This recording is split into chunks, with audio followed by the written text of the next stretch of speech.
Kalian sudah info apa nih? Saya Siska Dewi Anggra ini. Saya Nurul Elisa Fitri. Saya Wianti Salama. Saya Siti Aisyah. Kami dari kelompok 3 kelas 10 IPA SMA Nazatul Turab akan melakukan praktikum larutan elektrolit dan non elektrolit. Oke.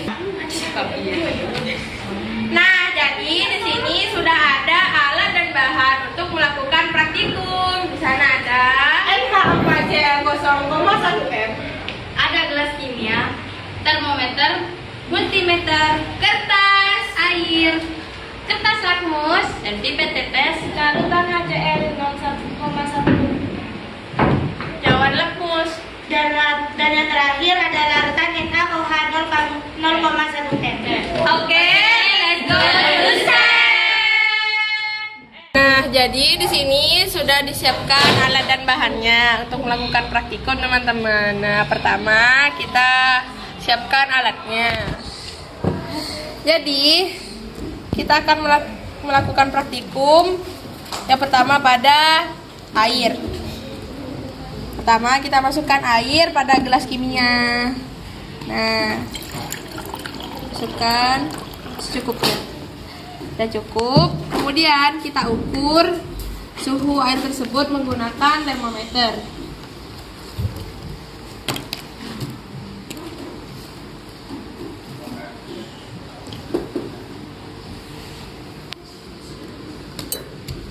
Nah, cara mengukur air dengan termometer itu, pertama tangan kita harus berada pada tali di ujung termometer, karena apabila kita menyentuh pada termometernya itu akan mempengaruhi terhadap suhu yang diukur.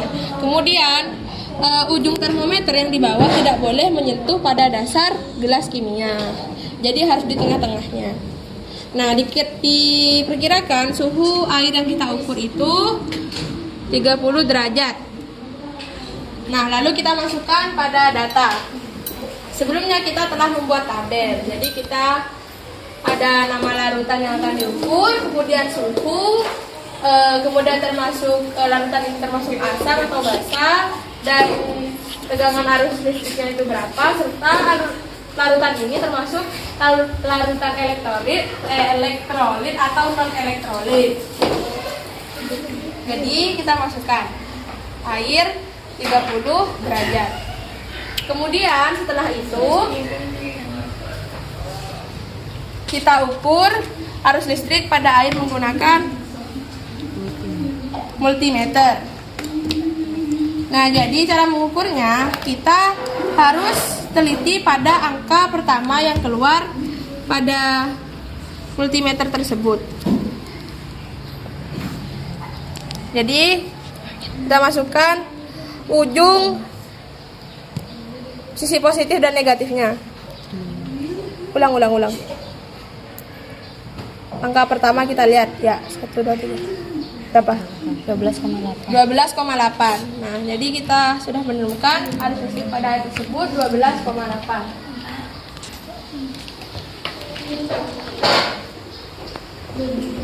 Nah, di sini diisi netral karena air itu adalah larutan satu-satunya yang ada di bumi yang netral.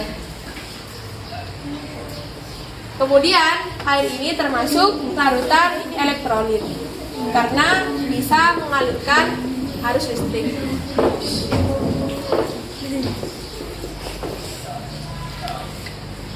Kemudian kita lakukan hal yang sama pada larutan yang lain seperti larutan NaCl, HCl, dan berbagai macam larutan lainnya. Jadi setelah kita lakukan praktikum yang sama secara berulang pada larutan yang lain seperti NaCl, HCl, dan campuran air dan sabun, itu kita menemukan bahwa air tersebut yang masuk pada air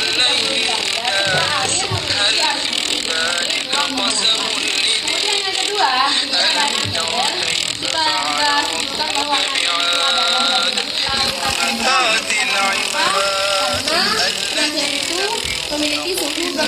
derajat dan memiliki arus listrik 3,8. Dan NaCl itu termasuk larutan asam. Kemudian larutan yang ketiga itu HCl, yakni 29 derajat. Dan HCl itu termasuk larutan elektrolit karena memiliki arus listrik, yakni